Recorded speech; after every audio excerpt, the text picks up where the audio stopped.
now that we've watched the video, which I thought was really good, the thing that struck me about the video wasn't so much the birds aren't real conspiracy theory element of it. I'd actually read and seen some things about that before I watched this particular video. It was how Peter McIndoe ended it by saying that maybe the way to address conspiracy theories and alternate realities is to look at the belonging element of it. Look at the need for a person to belong that drove them into a conspiracy theory movement. And the way I'd like to explore that is to just have you ask a series of questions and then just open it up to you guys, y'all, to just talk about it, bring your own experience into it, etc. And we'll see where it comes out at the end. So the first question I've got is, what is your first memory of belonging?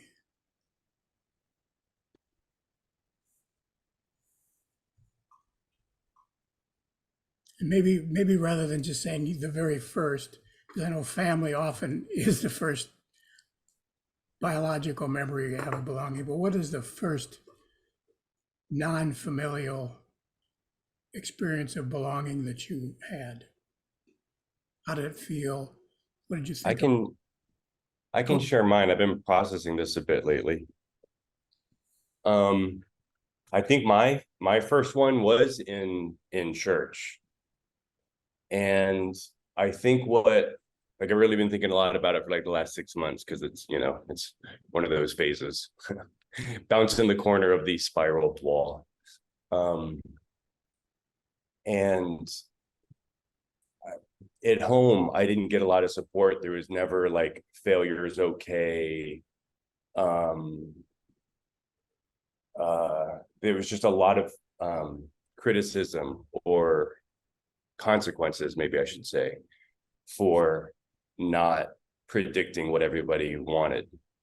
So there's two things I think that made church for me really welcoming at the time. Was number one, it was predictable, and the rules were pretty much posted and obvious. So you couldn't get, quote, punished for the unspoken thing of, whatever was triggering mom and dad emotionally. It just felt a little more consistent. And for me, also felt like even with faults, I was accepted, because I feel like as a child, I didn't feel accepted if I had any faults. It was, like I said, just there were a lot of consequences for not conforming to other people's unspoken expectations. So there's some real safety for me in that. And I think that was a lot of my draw, and it made it really difficult to leave. I was in for about 20 years as a youth pastor and saw a lot of the good side of it, but near the end, you see how it's, as General Akbar said, it's a trap.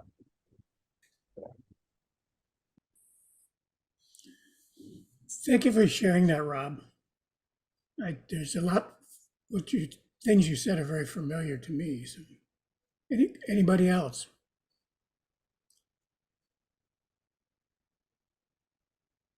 I just have to say that I do recognize that throughout my life, a need to find, I suppose we all have a need for some kind of tribal identity. I think we can recognize that in ourselves.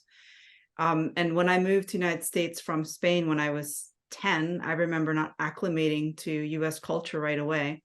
Now I feel like very American, but at that time it was difficult. And I can recognize some periods later on when I became an adult that I really felt, because the United States is so fluid and there are so many opportunities for advancement, and people tend to move a lot and they change jobs a lot. So there's that kind of instability also that can make people want to be a part of a collective. I have a book about Philadelphia in the early, what's the word? As a young city, and how it was very important and popular to have different societies. I should go get the title of the book because I forget what it is. But I noticed that in the United States, kind of this need for people to find a tribe, because it's such a fluid and in some ways unstable society. And then I remember in my 30s being a part of a Sufi community, which I've mentioned before, and who I'm still in touch with. And the Sufi community is very, very beautiful. There are certain concepts maybe that were difficult for me, but I was very consciously willing to sort of accept those beliefs in order to be a part of a very beautiful community that I needed at that time. So it's kind of like this decision that we make. And I think sometimes those decisions can happen more consciously or more unconsciously. So I think sometimes people are not aware of the belief systems that they're taking on, whereas other times we just sort of choose that we're consciously going to play in this other realm for a while, just because we want to learn and absorb what that particular community is offering us. So yeah, that's the comment I wanted to make. Thank you, Veronica.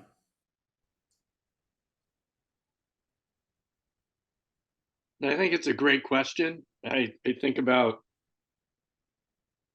on a personal perspective, I think for me, the belonging, my mother was born in Algeria, and a Sephardic North African Jew that was of French by,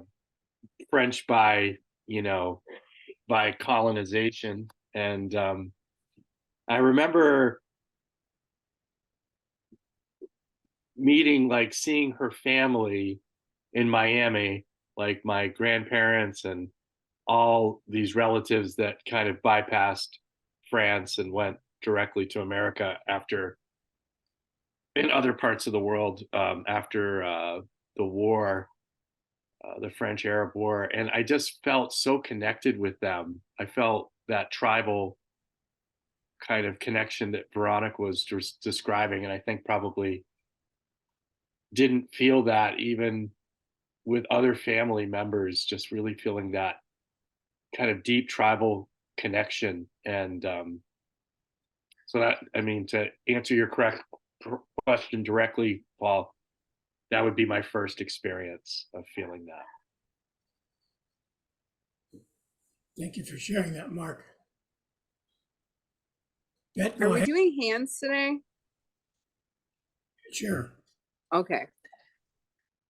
So this is a really interesting question, Paul. And I grew up in the church, and I grew up in a huge family. But when you asked that question, neither of those came to mind.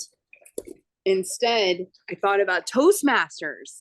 You guys are all going to think I'm just like doing an advertisement for Toastmasters. I'm really into Toastmasters. Like it's almost like a cult, actually.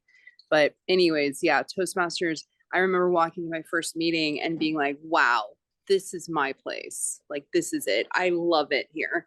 The other community is swing dancing.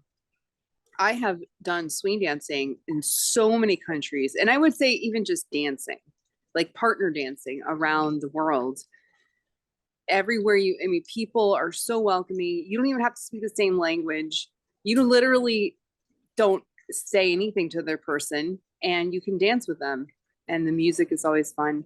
So those are two communities that I have. We're going to get into tribalism here. There's a lot of conflict between the dancing communities, by the way, and people who don't know about it will not understand that. But anyways, yeah, so swing dancing, It's denominations for our feet. yeah, it's very true. I can dance any dance, but badly. I can dance any dance badly. So yeah, those are two communities that I just really resonate. And then of course, what's the future? Last year, I went to my first integral conference, and that I really felt a lot of belonging, and that was super, super special and wonderful. Thanks, Paul, for asking this great question. Thank you, Bet. Safir. Uh, yes, I can talk about my own private group identity, but I wanted to ask why are we jumping? Why are we talking about this? Because I think from what I hear from this guy, is it a theory? And how do we know that it's not just another conspiracy? I don't feel that this is a main issue when you talk about conspiracy theories. This is not the main reason. This is maybe sometimes, but are we accepting everything the guy said without thinking about it, or what are we doing here? Um, well, okay. Excuse me. Okay, one thing that he said that really struck home to me and that I believed all along. Conspiracy theories and the proliferation of them are tearing the fabric of Western society apart. And the way we're dealing with them is not working. So, you know, follow that, something is happening that's tearing you apart, and what you're doing to address it isn't working. Where do you think that's going to end? It's not going to end good. But then he then proposed maybe a way to deal with it is just rather than directly addressing the conspiracy theories, the, the, the belief element of it is look at the belonging element. That's why we're doing it this way. Yes, Yeah, this is why I'm challenging it, because I think that this is more complex than just addressing the belonging motivation.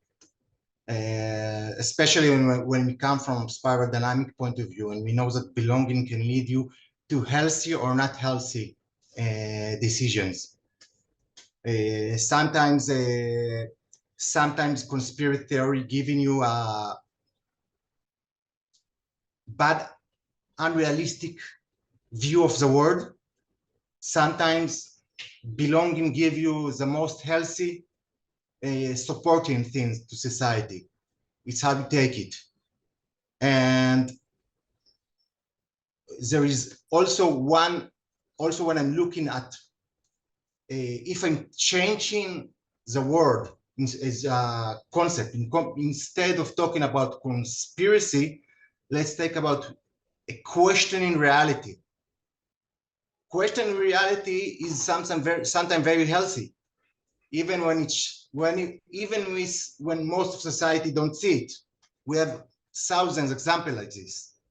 Let's bomb Iraq because they caused the 9/11. But so I'm still in the stage where I think we need to establish how important is belonging to conspiracy theory, and if this is the right thing to address. okay. My point of view. Yeah. Let me directly try to talk to that, and then Veronica, it's your turn. I guess my one response to that is, whose reality? You use the word reality. Well, what's reality? I mean, and when I say, I don't say that cynically. I say, if a person believes something very is true, and another person believes something is different, which reality is right?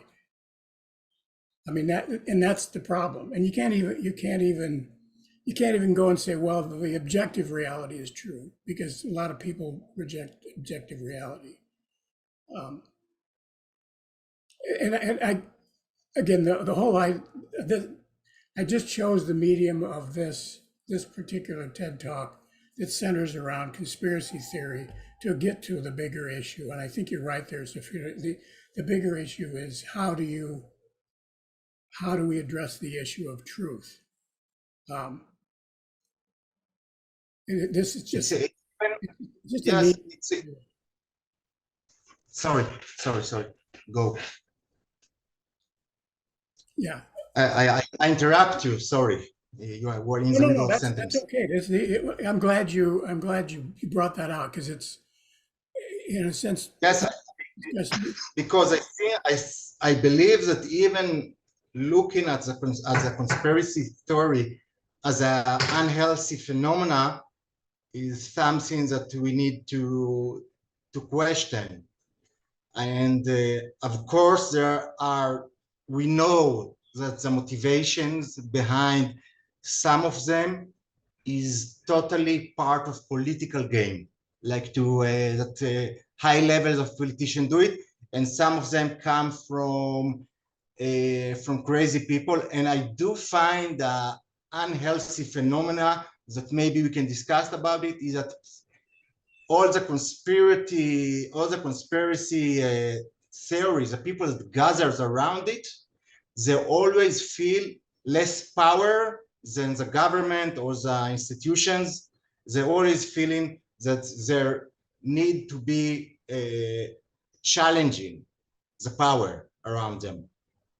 And so maybe the combination of being without enough power, and plus when you find a few people you can feel belong to them, is what cause unhealthy conspiracy theory. We need to think about it, I'm not sure. And then we can address it by looking why those people don't have enough power and belonging, and try to address it. This is just one. no, point. I'm not denying that. I agree with that. Thank you, Sufred. Veronica. Okay. Yeah, I mean, I think what Zafir said is interesting, because although I do think it's a fantastic point what this guy said about a lack of belonging, and I do think that's a really, really huge part of it. I also think, and I've mentioned this comment recently, I think in this group, that I've been coming to understand how in a deeper way, I've been coming to understand how true it really is that some people just do not have a certain level of cognitive ability. That sounds really, really bad to say that. I mean, I'm not smart in a lot of ways. Okay. I can't do complex mathematics, or there's a lot of things that I can't do, but I'm talking about just simple kind of correlations between ideas. And again, we're talking about developmental levels. So I think it's really taboo to talk about this, but I'm saying that in my own life, I've realized that I've wasted a lot of energy trying to, in a loving way, I'm not talking about conspiracy theories right now. I'm trying to just explain certain things that I would think that another person would understand. And again, I'm not talking about conspiracy theories. I'm not talking about, who to vote for in the presidential elections, none of that. I'm just talking about simple concepts. Like, somebody mentioned, the guy in the video mentioned the microchip inside the vaccine, that microchips are not small enough to fit inside you can't manufacture a microchip it just doesn't work yet.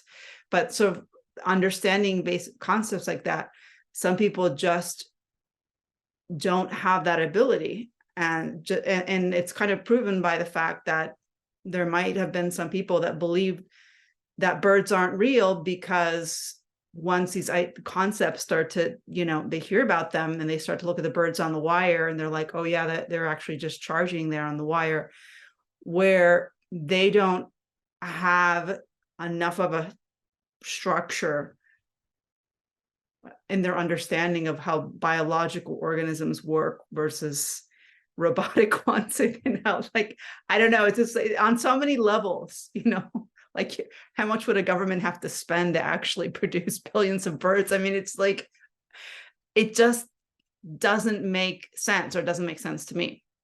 So again, a controversial thing to say. I just think it's true, people need a sense of belonging, but I also think just some people just don't have the capacity to understand certain things.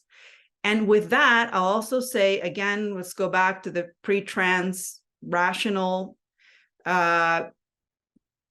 It's very difficult to make that call sometimes, because we also can believe that we ourselves are transrational. I sometimes venture into territories that are definitely not within the realm of the rational, and so what stops somebody else from thinking I'm totally wacko? So again, we all draw these kind of definitions, but I just wanted to mention that. Thank you, Veronica. Josh, go ahead.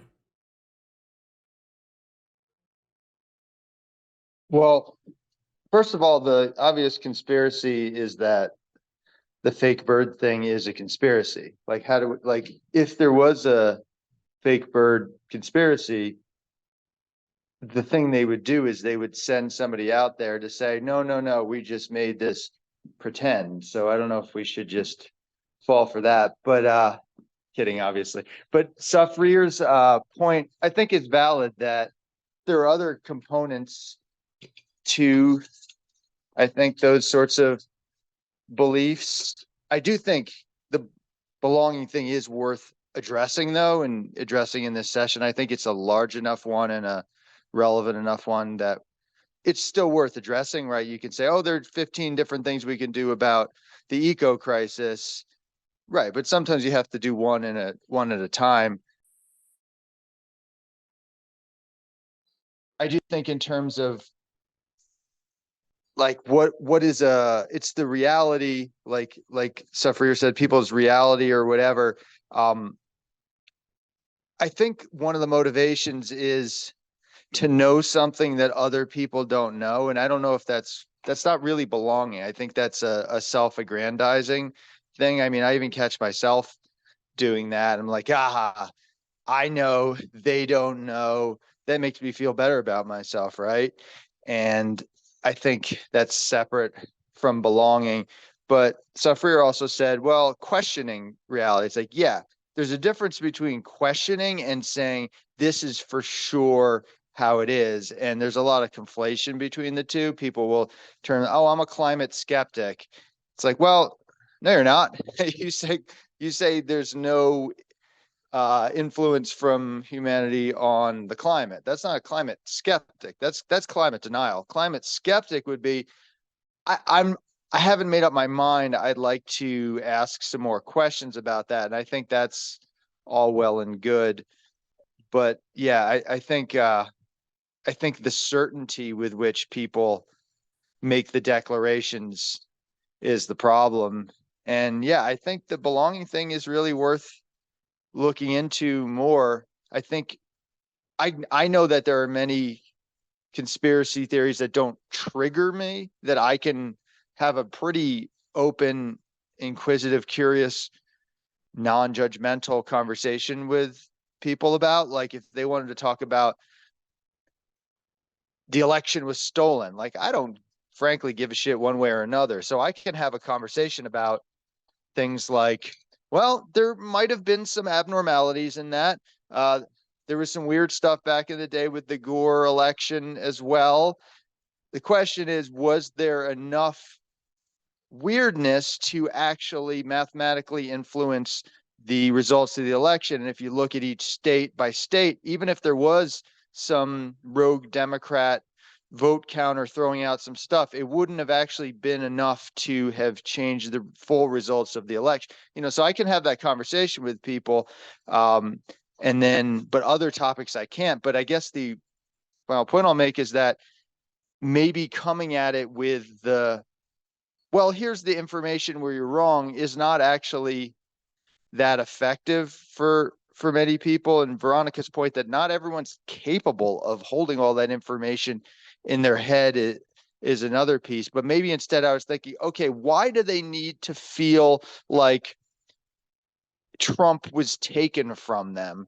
And I would say part of it is because of the left-right Democrat Republican tribalism, and they do have value. They have valid evidence that a lot of the establishment media and political parties did distort elements of Republican views, and it goes both ways.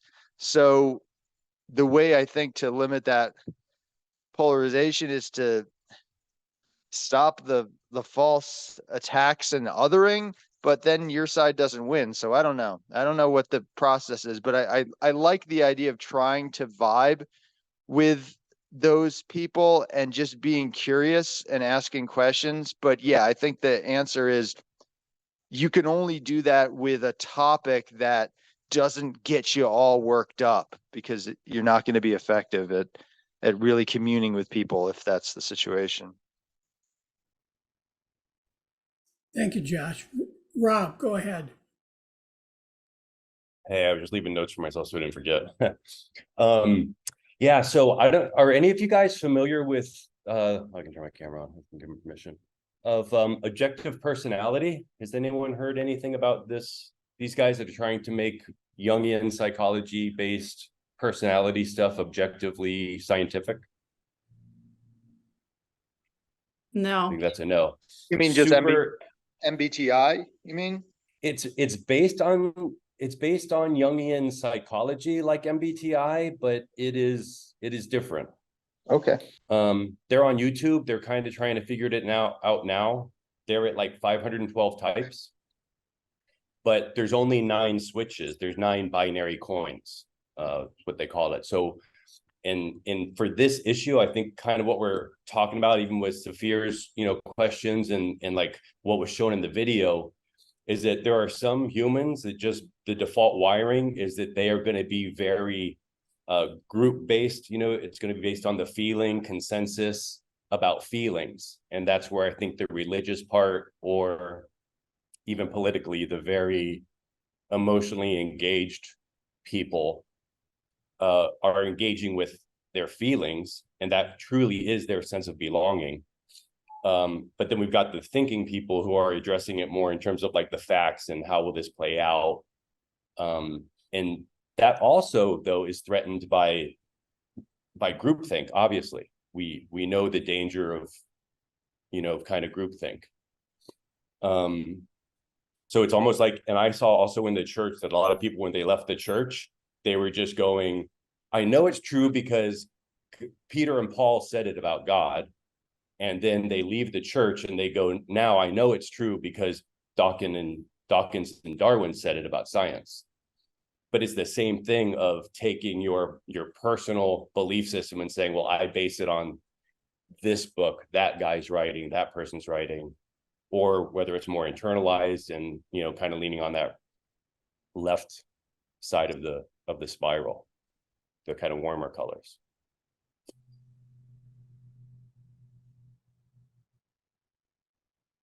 Thank you, Rob. Safir.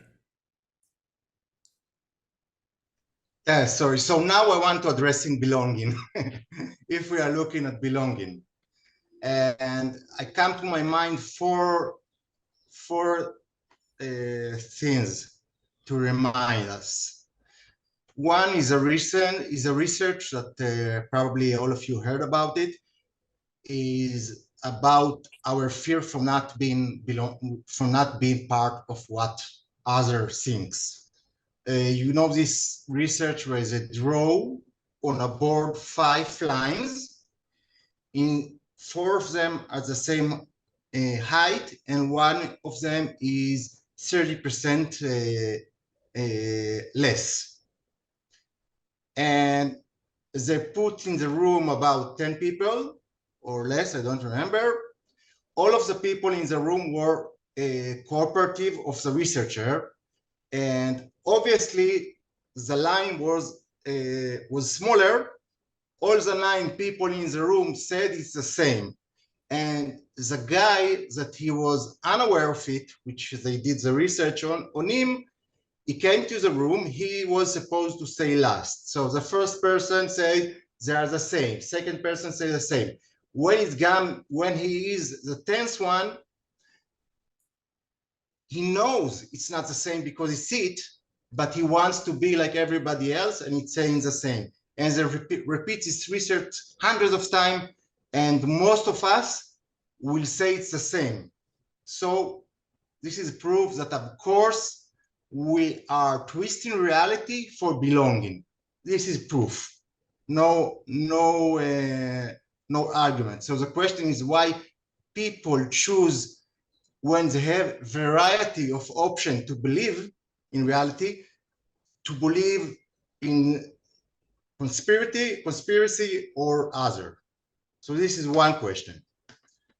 The other example I want to talk about Socrates. Do you know that Socrates was poisoned? Do you know why was he poisoned to death? By the law system of the Greek. It's because he betrayed the value of the society. Well, what he was saying that the reality is built from reason and consequence, from logic, which it's challenging the belief systems that God determine what is truth.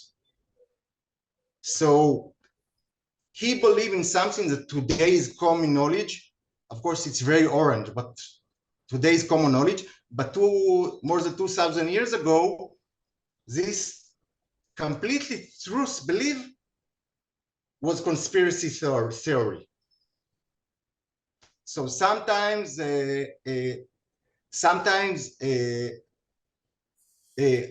doesn't matter how developed the society, we are still fighting everything that is new is not familiar with the majority. The third and the last thing I will talk is about the effect of the internet, which is talking about now, which is more the effect of the internet. It's the effect of free speech, and that you have a platform to say it. That we have so much information, and we kind of have the ability to believe in crazy things, and other people will help us believe in this. But what if I jump to my own conclusion from all those stories, is that the main reason for believing in a conspiracy theory is that we can't believe the truth of the government, of the power, of the science, of sometimes the religious leader, is that we choose to fight other. And being in a conspiracy theory always start from being minority. And so there is another element that we want to belong, but we also have a large motivation of not belonging to the mainstream or to the powerful, which is as strong. And so if we are addressing belonging, I think is also worth addressing the issue that we haven't established reliable power system, government system, science system. And people have probably with good cause reason not to believe them. That's it. Yes. Mark, go ahead. Well, let me lower my hand. Yeah, it's, I think a good place to start is from kind of a Socratic, I don't know, mind on this, because on the one hand, you know, if everybody has a partial piece of the truth, which I believe, then you know, there are conspiracies, right? There are conspiracies in the world, and so we don't want to deny that. And and at the same time, right? Like, if I can think about when Veronica was speaking, I can think about my neighbor who I love and is, you know, close to our family. But yeah, he's got a fair number of conspiracy theories, right? You know, that he is with a limited educational background. I can I can think about a person I met in Tennessee while we were picking up some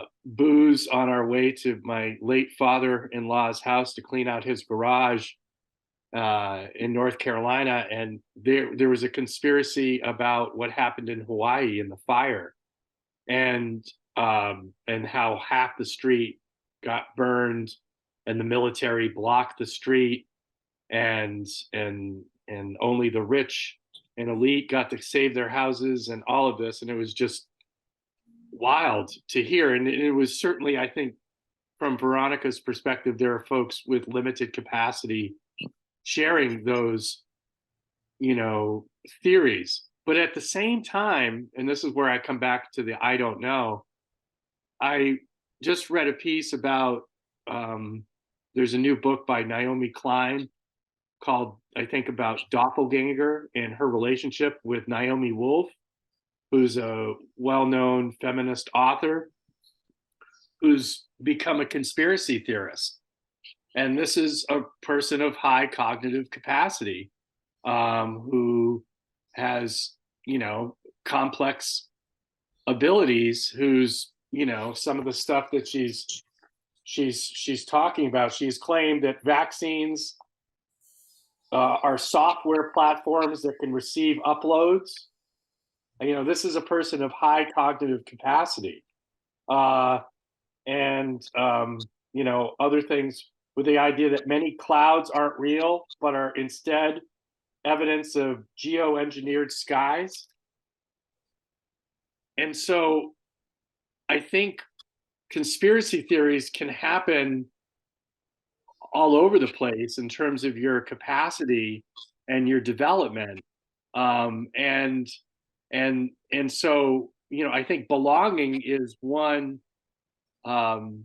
expression or one reason why it might happen, but there are others. And I think, you know, if we can kind of sit in the multiplicity of reasons and kind of have the Socratic open mind and curiosity of what are the, you know, instead of kind of trying to find like the you know, the doorway that answers all conspiracies, maybe if we can rest in the space and curiosity of a spectrum of possibilities and reasons that make this happen, and with also the understanding that some conspiracies are absolutely real.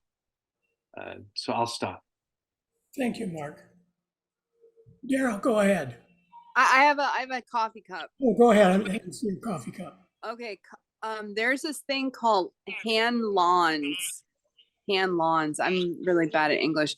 Hand lawns razor. Do you know, guys? Do you guys know about that?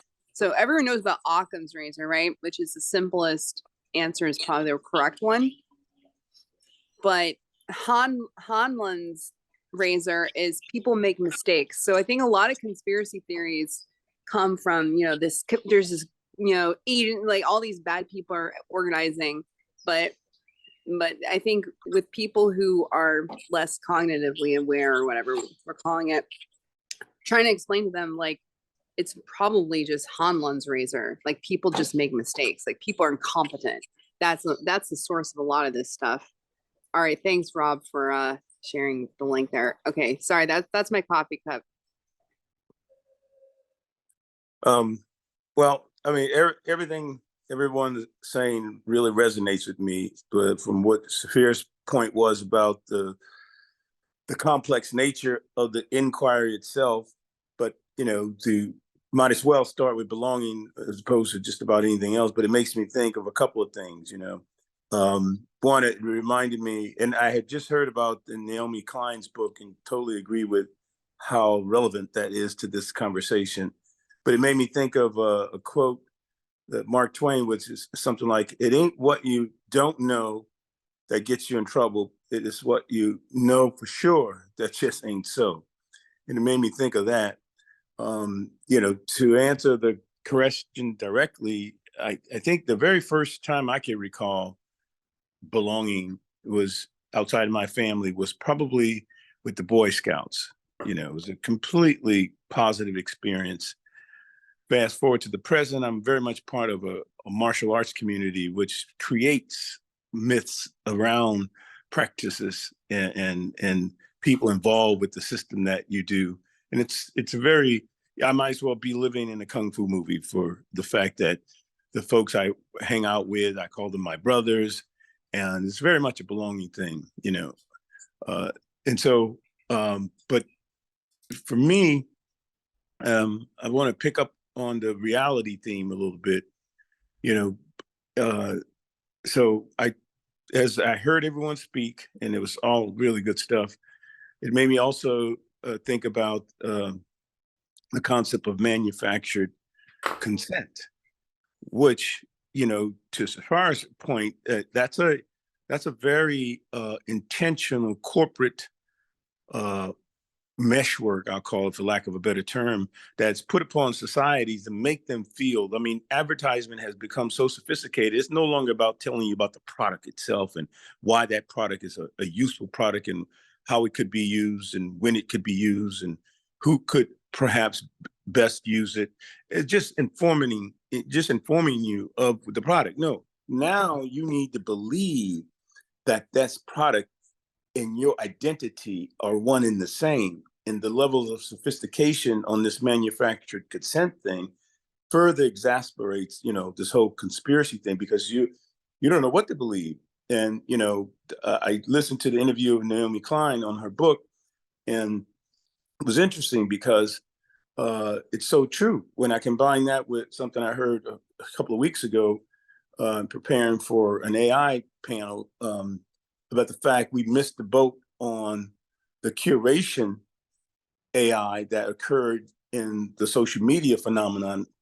Folks just didn't have a thought about how to better handle that, which gave rise to even more potential conspiracy theories, if you will. So it made me think of something I learned working with the Odysseus Institute, which was essentially there are a person's view of reality, the way he put it, is threefold. And you hear the term. I've done several events where folks would argue about, well, my truth is this and my truth is that. What is your truth? I thought, oh, it's the first time I've heard such a comment. What is your truth? I mean, it was an interesting argument this group of people were having. But Odysseus says, well, in terms of reality, there is what is. Now, this is the perspective of an individual. There is the objective reality that everyone can look at and say, well, that's a television. By definition, this is a reality tool, just a reality-based tool that uses to, inform people via, television signals. And it is a television, right? Or a situation is what it is. I'm experiencing something, and I know it to be real, and I am experiencing it as an is. Think of the word is. And then he says there are those realities in the mind of a person who thinks in terms of what they want. They have a situation and it is this, but what I really want is that, and I don't have that. And that's a reality. Now, whether you just start spinning mind games and stuff is not the point. The point is that there's a reality associated with what a person wants or desires. And then he says in the individual's mind, there's also the reality of should. And he said, where folks get susceptible to various forms of misinformation and, manipulation and whatnot is when, in fact, there's a disconnect between what it is, what you want, and what you think you should have. And that gives rise to an incomplete perspective on reality, because what it is not what I want, and I'm looking for something. But now, so when that conspiracy theory type thing shows up and it resonates with your bias, like, this is it. Even though most other folks standing back, with theory of mind kinds of stuff in insight, goes, no, that's not really it. So I always appreciated his take on reality, and you are a complete and whole person able to function. And I think it's such a good point about, Spartadynamics and its levels of capacity, complex thinking. I think it's a very relevant thing here, because some people are more susceptible to falsehoods and manufactured consent, unaware that they're being, manipulated, where others who could think a little bit more objectively, a little bit more complex, can step back and go, I see what's going on here. So that is want, should perspective, when what I want is what I have, and what I think ought to be, should be. I'm at that point a very whole person, able to, objectively look at reality and determine, is it for me, is it not for me, type of thing. Anyway, just a lot of good comments, and that's my 2 cents. Thank you, Daryl. Rob, go ahead, then I will throw out the opportunity to address my original question one more time to anybody who hasn't, and then I'm going to move on to another question. Cool. And I want to be really short, but it's almost like the oh shoot, I forgot what I was going to say. I had a summation that was a sentence long, and I just lost it. If I remember it, I'll write it in the chat. I do that all the time.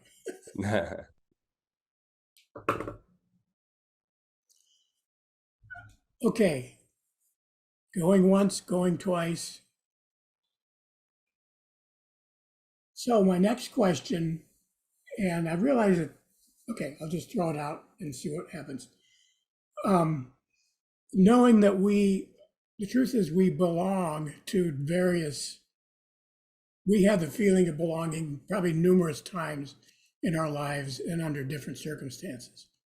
And oftentimes those senses of belonging can be ascribed to a group. I mean, I think it was really, I'll use Beth's example. She talked about the dancing group that she was participated in, and Toastmasters. That's a group of people.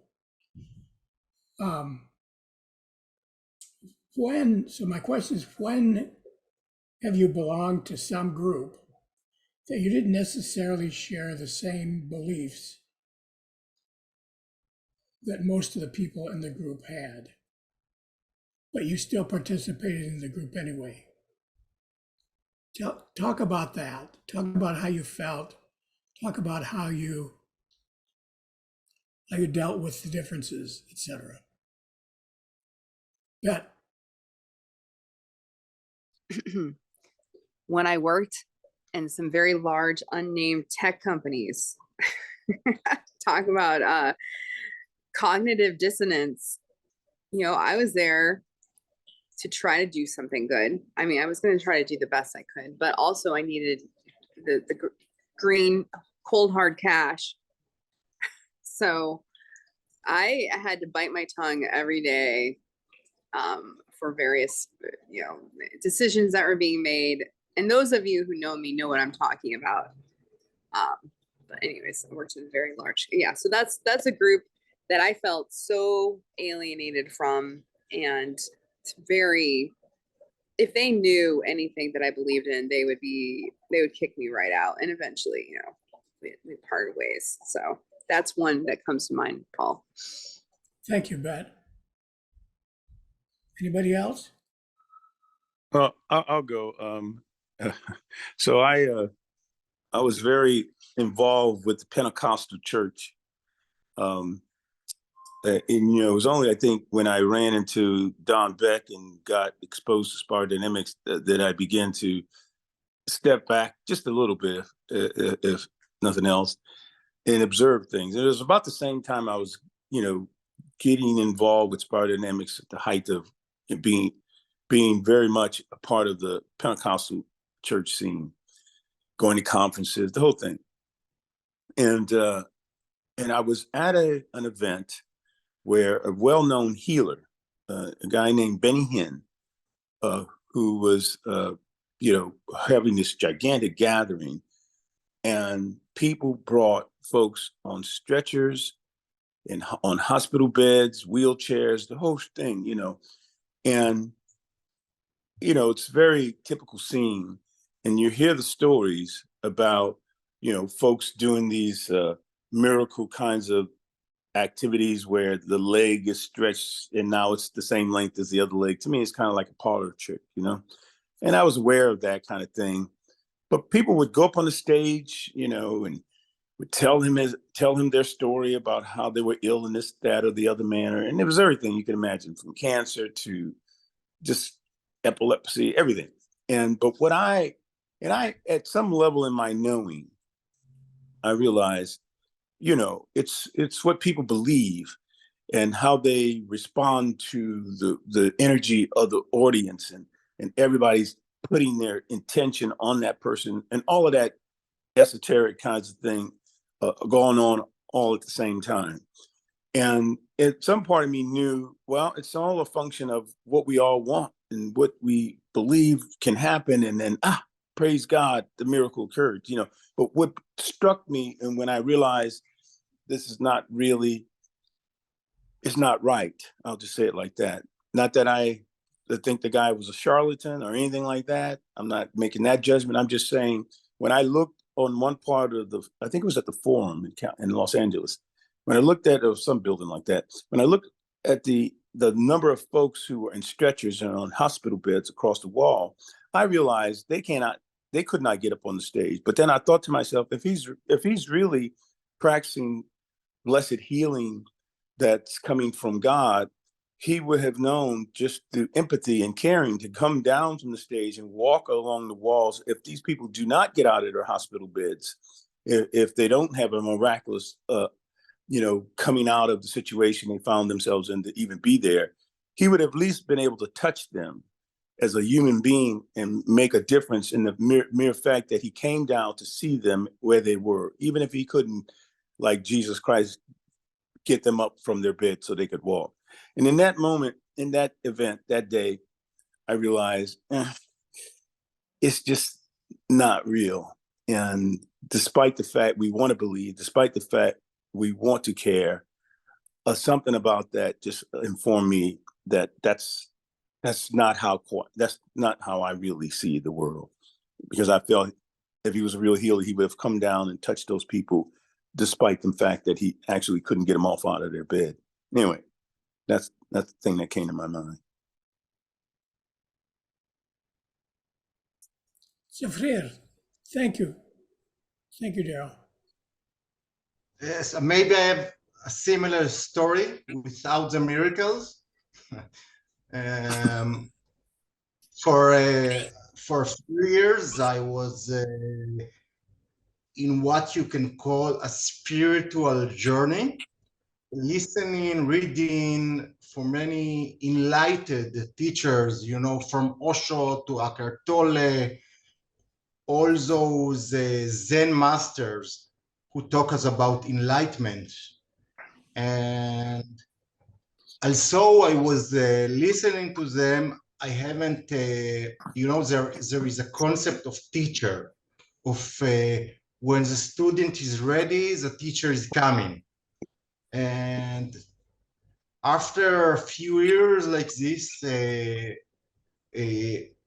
I did met someone who was defined by his follower as an enlightened person, and he was local. He was in Israel, and we speak in Hebrew, and I could really relate to him. And after a few years, let's say, I decided that I want him to be my teachers, because I believe that he is really enlightenment. How do you say it? Enlightened or enlightenment? Okay, never mind.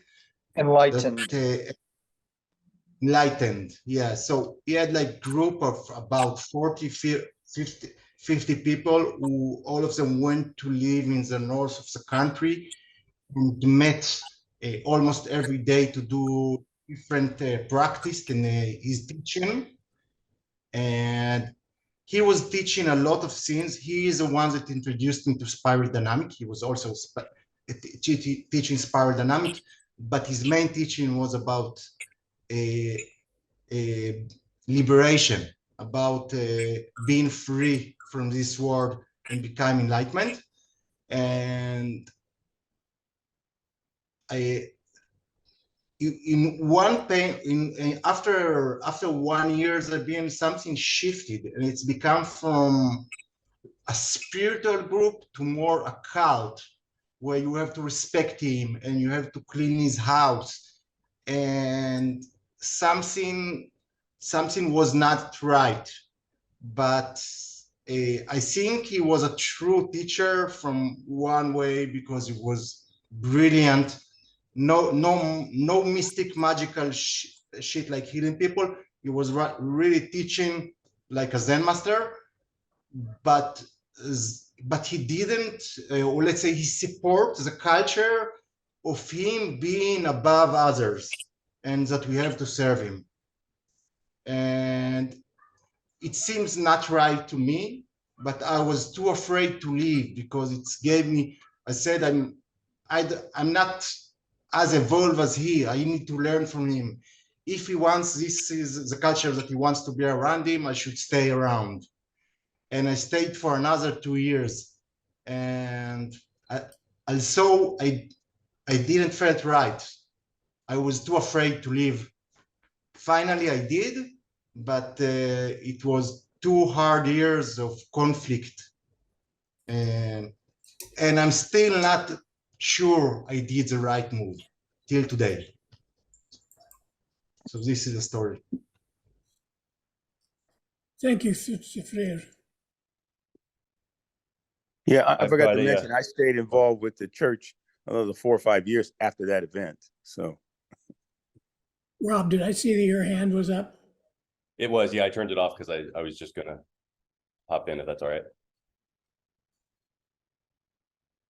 Yeah, my experience is a lot more like Daryl's, a long church history with all sorts of flavors of evangelical, mostly evangelical stuff, including a charismatic phase. But I also had the same experience as Saphir, where on trying to leave, there was a lot of a fear of that, losing that tribe, losing that sense of belonging, and losing the identity that I had after 30 years of what I thought of as ministry and working with kids in the church or whatever. And that's why this whole sense of belonging, in the last few years, I'm an empty nester. I'm no longer teaching, I don't really do the church thing anymore. I live in Puerto Rico now, so there's no tribe, that I really have. And I've noticed that when I was at home, I was too busy with my projects to be involved with the tribe. Once I didn't have one available at all, it was really surprising how it manifested, not just emotionally, but even physically. And yeah, and I just try and think about it in the whole Graves model style of it. That's when you're moving from one level to the next, that's the demon fighting time. That's when you're doing the whole Joseph Campbell descent into darkness to get out of that current space into the next one, so yeah, that's all of this stuff fascinates me, because I feel like it is all about our search for identity and belonging, which are contradictory, and we need both, kind of like science and religion, maybe contradictory, and we need both.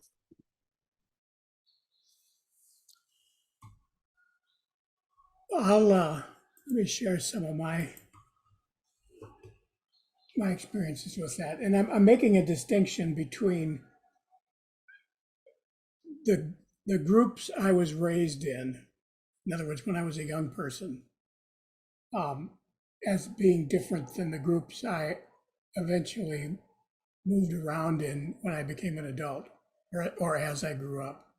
Because I think they're two different sets of group realities. And I did move around in a lot of different groups, and most of the groups did center around work-related, career-related groups, and for lack of a better term, I'll say religious groups, faith communities, spiritual communities, whatever term you want to use.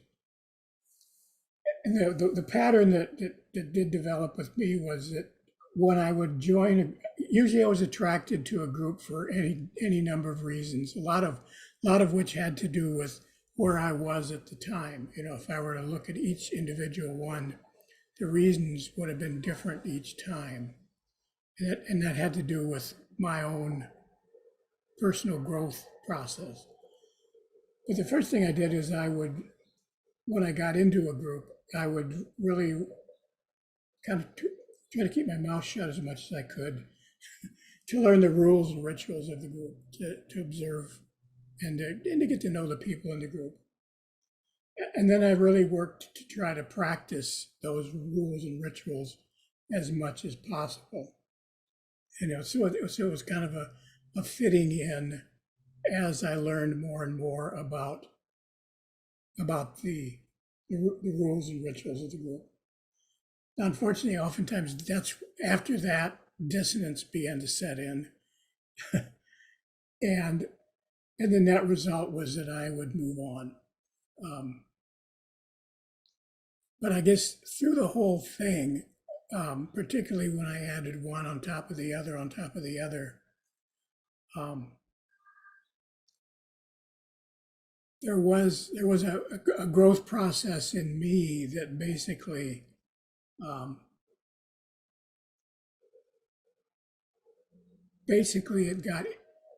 I got more comfortable with dissonant rules and rituals, and it got easier to practice them. And that which made it easier to enjoy the benefits of the group that came out of it, that I derived. Every group, no matter what, there were benefits that I got from it. Josh, go ahead.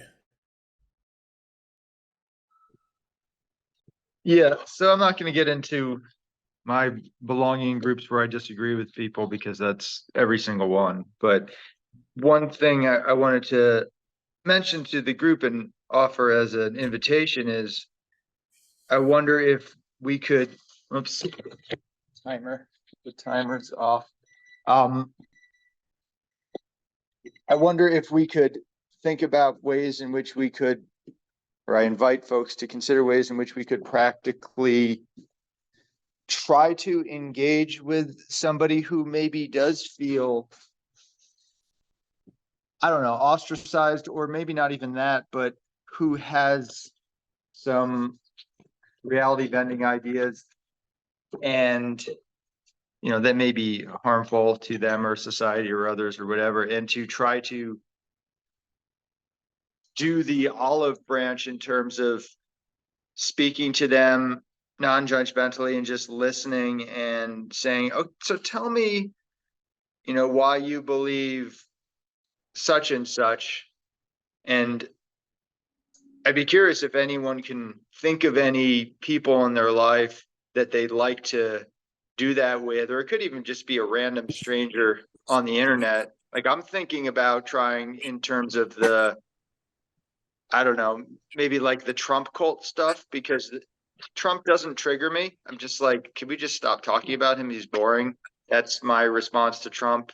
But I'm more mad at the Democrats for creating him. But regardless, I want to try to talk to somebody and be just like, listen, I'm not on that side of things, but I really want to hear what you have to say about this.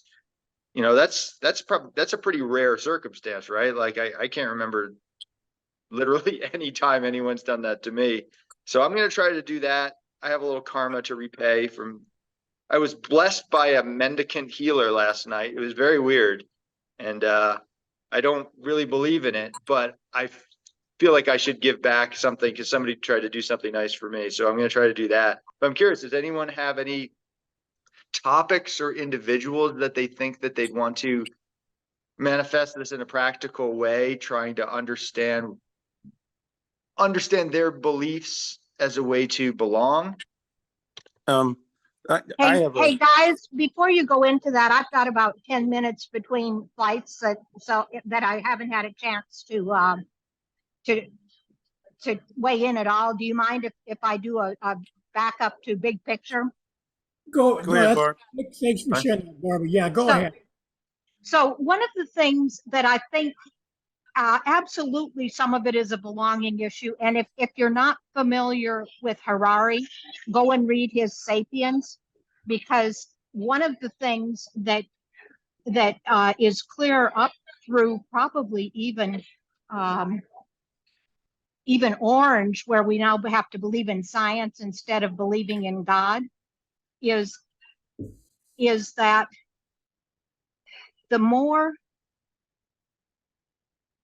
the less objective reality around a belief, the more it ties an organization and a group together. So in other words, I say the sun goes up in the east. So what, right? I say there is no sun, or well, it's the chariots of the gods going across the sky, right? And all of a sudden, it binds people together because of its unreality. And so we have a lot of that going on. And I think if you haven't read Harari's Sapiens, go and read that. And then, you know, Sapphira, you talked about a power issue. And certainly some of this definitely comes from groups that lack power, right? We see that with the alt-right in the United States. We see that with some of the woke stuff where it attracts people who think they have no power in the real world, right? And so power is an issue, but I think it's more complex than that. Somebody else mentioned Myers-Briggs type, and I don't think there's 5,000 of them or even 500 of them, but I do think that our propensity to buy into groupthink is different based on our type. You know, if you look at the Germans, some of the stuff that was going on there was actually a rather left brain, what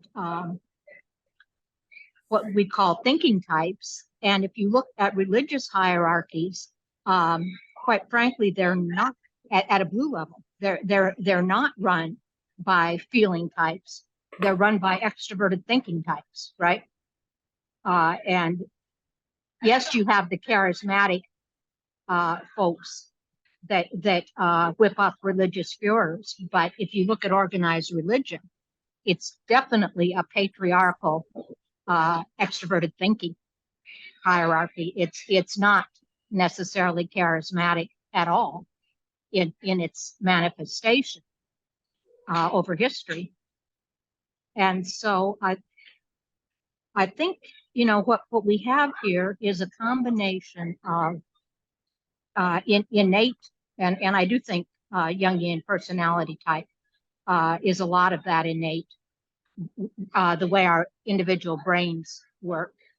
And the reason we have different brains types is because, you know, somebody needs to do the long-term strategic planning when we have the 5-year drought, right? Somebody else needs to be able to kill the lion. Somebody else needs to fill the role of the healer. Somebody else needs to fill the role of the charismatic leader. And no single person, and Adidas will tell you, one of the main problems with founders is they are so arrogant that they think they can fill all of those roles, and no person does. So So we have innate differences, and those differences mean that people move through type development differently, right? So introverted intuitives tend to move into orange simply because they ask questions about what else could be, right? ESTs tend to like things the way they are. They tend, in the old blue hierarchical societies, they were the winners. So they tend to move into blue very easily and then get stuck there. Because if you're the winners, why change the game if you can win it? And so there's a real interaction, right, between where people are and where they're trying to go.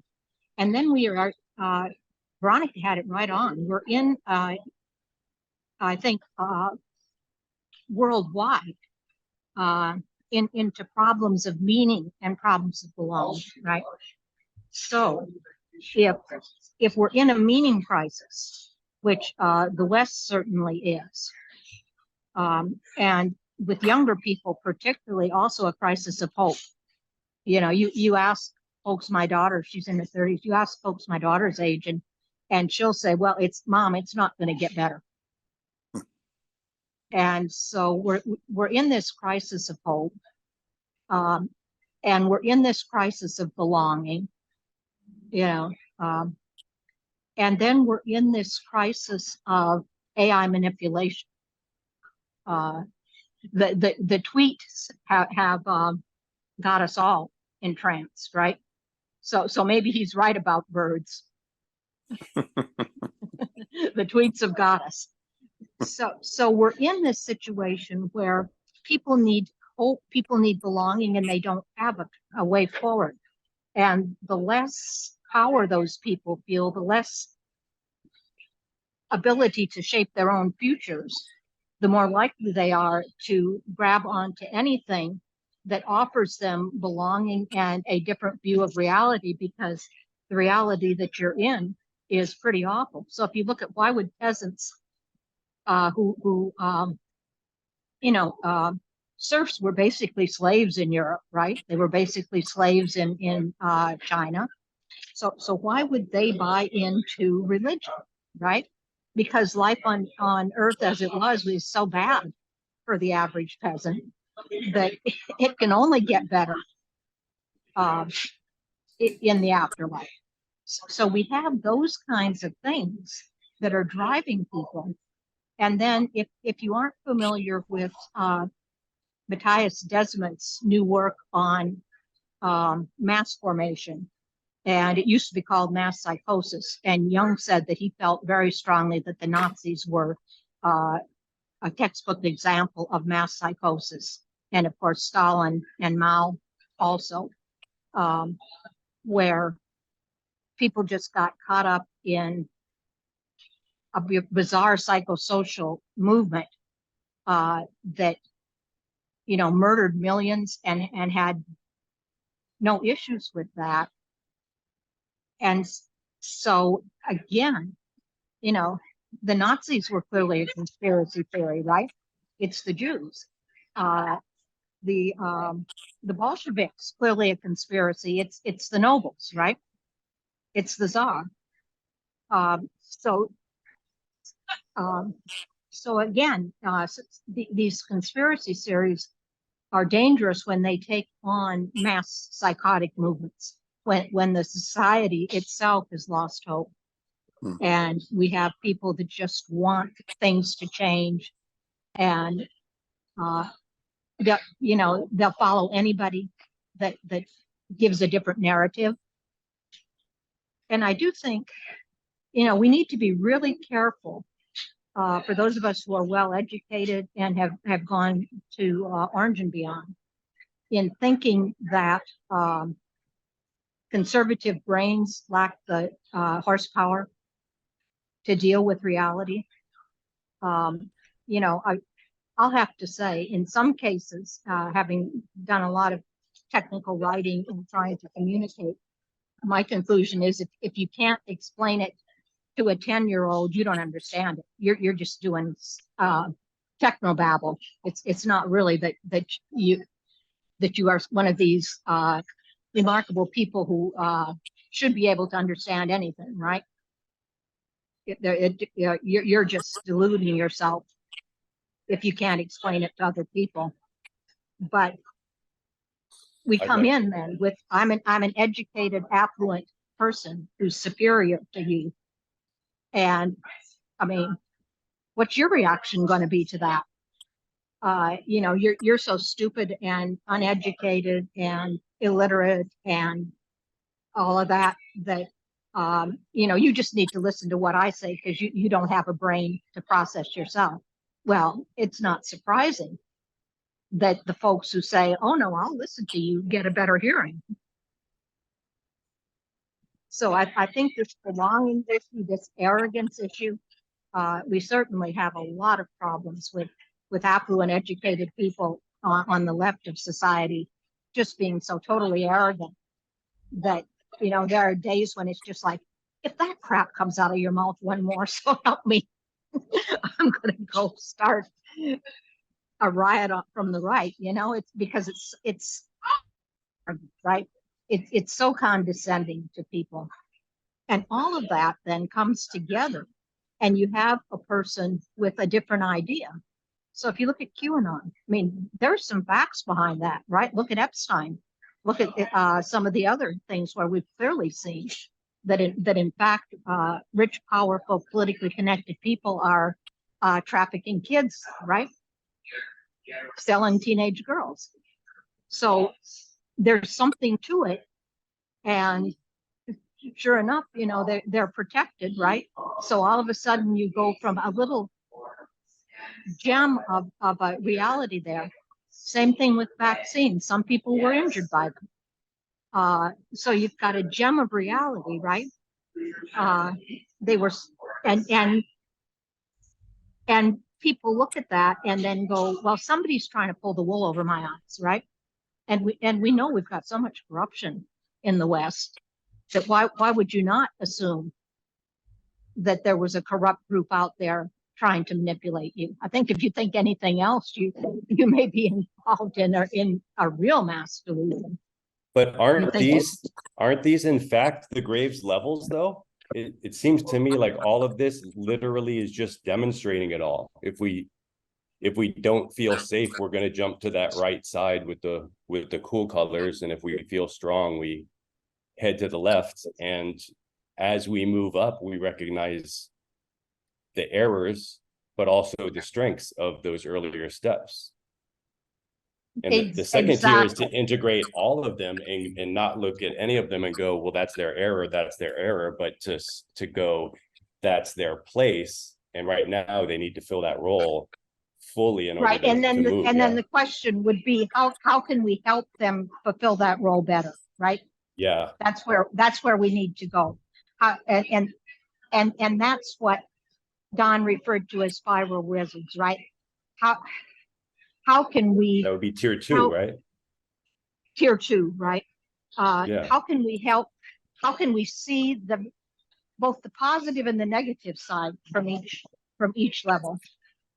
And to say, how can we help turn some of those horrid negative shadow versions, because they're failing. A lot of them are not coping well with a really complex reality. So what a spiral wizard would say is, okay, how do we help them become healthy where they're at? How do we give them belonging? How do we give their lives meaning?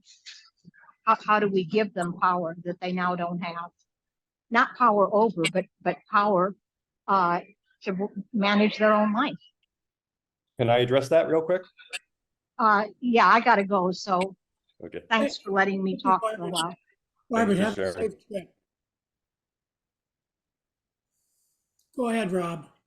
And I really just kind of wanted to tag on to that with sort of the same question is, are any of you guys trying to use the spiral as your own? Like, I'm trying to sort of self-diagnose and like, okay, well, if I'm orange, that means that I'm going to be struggling with some of the community stuff. I'm going to be a little bit more centered on myself and maybe my mission, a little bit blind to the tribe's needs. And as I'm engaging with work or activities socially, I'm trying to identify myself. And also, I refer a lot to like in Graves' book, where or not Graves, but the Cowan and those guys, when they said that like it's the situation that we're in that determines where we're going to be. It's not an individual model alone. It's this psychosocial blah blah blah, Graves' long thing. And there are times when it's foolish. If you're perfectly safe, if your being is perfectly safe in a Graves 4 community, you're experiencing a lot of love and belonging. It's everything's super consistent the way you like it. Things don't change. No new info. For many people, that's comforting, and it may be best for them, to kind of stay there, because moving out of that is going to have all that existential pain that we experience when we start exploring that next level. It's like the terrible twos, your teenage years, it all repeats again. Well, if I could chime in there, well, that's very much what the theory suggests, is that, in fact, you could become self-actualized and never have a need to transcend to whatever next is, even if you are open. But if your life conditions warrant the existence you're experiencing that moment, and the fulfillment is there, the balance is there, and the meaning is there, as well as belonging for that matter, there is really no need to spiral up or down. You exist in that plane of being.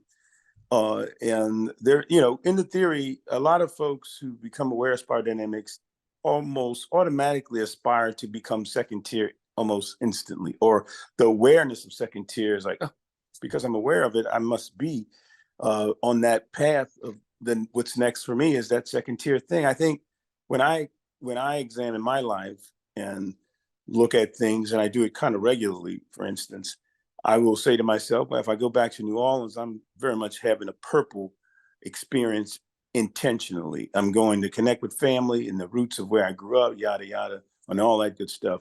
When I have a need to conform, civically, like I was on a couple of different boards, and that's a very, in my opinion, very blue thing, doing it for the civic reasons of making sure the surroundings of, and I have no children in school, but I was on a board that overseeing the funds spent by the school board. And so I figured, well, I'm doing my civic duty, very much stroking my blue mean. At work, I pretty much doing an orange thing. And for many years, the last 5 or 6 years, I would say to folks, oh yeah, I'm stroking my orange mean, which is to say, yeah, I am on the path of success in a new way of how I define it. And then honestly, just who I am in the community I live in, I would say my town itself is pretty green, with very good healthy levels of red and purple. Okay. In some other instances, so I do examine my life over the course of the months, the days, or whatever, to see, well, what value system is showing up for me because my working condition warrants it to be a little bit more this or that. So I do use spiral dynamics consciously to evaluate the health of my own life, I guess you could say.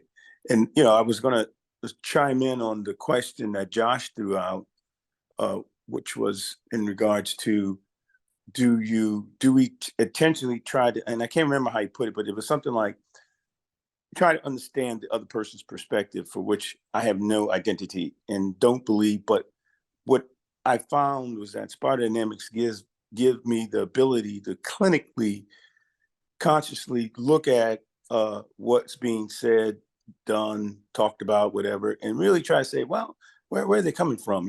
Spiral dynamically, integrally thinking about it. And I have a friend who's also someone who's been to several of Don's training, and so because he and I both have spiral dynamics insight, we tease each other. He calls me a flamethrower from the left, which technically I don't think I am, but he's definitely a flamethrower from the right. And so it is in the conversations with him that I attempt to explore really what's motivating folks who think like he does, because he just let me know straight out how much he loves Donald Trump, and he does not buy any of the stuff the media puts out about him. And I really wanted to understand why is he so adamant on that. And and there's some interesting points of view, that he shared with me that I have to go, yeah, that makes sense. Like you said, I heard somebody mention that when the election occurred, Trump that is had actually addressed the unions and threatened the CEOs, saying, if you send these jobs down to Mexico, I'll put a 35% tariff on it. Now that statement in and of itself would have resonated with all those blue collar factory workers, regardless of the fact they had 50 years of voting for Democrats, because he said something in the moment to their bosses saying, you do this shit and I will mess you up just like you messed these people up. And that right there sold the deal. And that I understood. I'm like, yeah, I get that. And I heard Michael Moore say something similar to that. So I think it was him. He was telling me, he sent me a clip of Michael Moore. That's what it was. He sent me a clip saying, see, this is why, Daryl. And so just being open to it, clinically stepping back with not trying to judge. And I think Josh is right. I think he said, you can't have that conversation if you have seriously strong feelings about a thing. That's so spot on. So anyway, that's my 2 cents. But go ahead. I'm gonna, after you're done, I'll try to address Josh's question somewhat also around. Okay, real quick.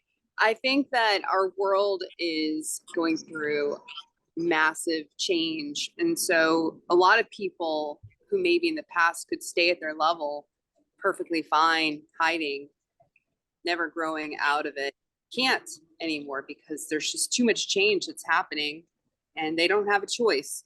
They have to face it. And so I'm writing this book with Nish called Humanity Rising. And so I've been thinking a lot about, as the individual faces this change, how do they react? And I think there's 2 things. They can numb themselves out from the pain. And I think all of us have been talking about these experiences of leaving these religious communities or cults or something. And that's, you didn't have to leave. You could have just turned to alcohol or drugs. You didn't have to leave. So numbing things out, I'm seeing so many people taking painkillers. And we should do a thing on painkillers, by the way, sometime. And there's tons of ways you can get addicted to all kinds of things. So that's the whole, like, there's so many ways. Or you can face the pain and explore and say, like, what's going on? Do I need to change something in my life somehow? And that takes a lot of courage. So I think there's there's a lot there. But I just wanted to mention that we don't have to grow when things get hard. We can just do drugs. We can get addicted to social media. We can, whatever. There's so many options. Thanks, Pat. Let me take away my good question, Josh, and thank you for asking it. You anticipated where I wanted to try to make some final comments at the end, but you opened it up to more input here. I do have one example. I mean, there's probably a number of minor ones, but one specific example that I've been working on over a period of time. There's a Jehovah's Witness couple that visits us, my wife and I, at our place in Wisconsin periodically. I mean, they're doing their evangelical shtick. Most of the time they don't get invited in, and we invite them in. And I kind of taken if I had to say what a basis for my interactions with them, it somewhat comes out of Jonathan Haidt's The Righteous Mind, and one of the things that he talks about in there is one of the major differences between conservatives and liberals, and that's I'm just using that general divide, is that conservatives are not very comfortable with uncertainty. Liberals are more conservative, more comfortable with uncertainty. And so I kind of use that as a way to frame the differences between this couple and myself. And I guess there's probably three things that I really strive to do in those exchanges. And the first one is I really do try to seek to understand. So I ask a lot of questions of them, and I don't pontificate much about myself. If they ask me a question, I try to answer it as genuinely as possible. But first and foremost, I seek to understand who they are, what the basis of their beliefs are, where they're coming from. The second thing is I really, really work to be respectful and kind to them. And that's sometimes really hard particularly when you come up with some pretty dramatically different differences of opinion, differences of belief. And the third thing is somewhat two-part. One is that, and I think I don't necessarily say I strive to do this, but this is probably because I do tend to be more liberal. I am more comfortable with differences. I just really have to emphasize that when I'm talking to them, is that, okay, these are just differences. These aren't bad people. What they believe isn't bad. It's just different. And the other part of that is that I try to maintain a confidence in my own point of view. I don't feel threatened by their point of view. So that's an example of, in my life, that I've been cultivating this over a period of time. They don't come visit us very often. And somewhat to address the question that Rob threw out very briefly, my understanding of spiral dynamics definitely does inform these exchanges that I have with this couple. It makes me understand things much better. And then this is just a third thought that I had, that I can't remember who said what, but I do sometimes wonder, and I suspect based on the model of spiral dynamics, based on what the model says at its core, that life conditions, the only thing, if you go by what's posited in the model, that the only thing that can change a shift in one stage of development is change in life conditions. Maybe the best thing for the integral world is to just be patient and wait for everything to just go to shit, and then try best to survive it and pick up the pieces afterwards. I realize that's a very cynical view, but I sometimes wonder if that's not part of, rather than struggling and struggling and struggling to try to figure out how to make it all better, maybe that's ultimately our role, is to just survive it and then pick up the pieces afterwards.